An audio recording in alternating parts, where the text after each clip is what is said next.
ഇന്ന് ഞാനൊരു fish curry recipe ആയിട്ടാണ് വന്നിട്ടുള്ളത്. അതിൻ്റെ റെസിപ്പി വലിയ സംഭവമൊന്നുമല്ല, എനിക്ക് തോന്നുന്ന രീതിയിലുള്ള ഒരു റെസിപ്പിയാണ്.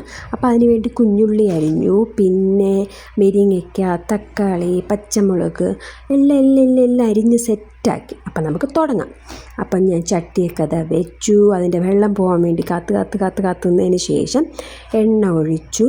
പിന്നെ കടുകും മുഴുവൻ ഉലുവയാണ്, പൊടിയല്ല. അപ്പോൾ അതൊക്കെ ഇട്ട് താളിച്ചു. കറിവേപ്പില ഇട്ടു, കുഞ്ഞുള്ളി ഇട്ടു, പച്ചമുളക് ഇട്ടു, പിന്നെ തക്കാളി ഇട്ടു. അതെല്ലാം ഞാനിങ്ങനെ വശക്കി കുറച്ച് നേരം ഇരുന്നു.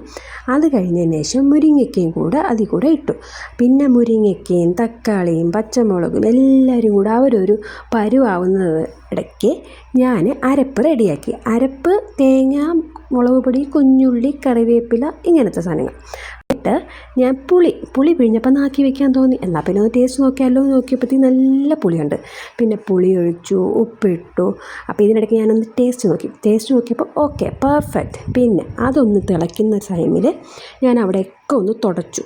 അപ്പോഴത്തേക്കും മീൻ കറി തിളച്ചുകൊണ്ട് വന്നു.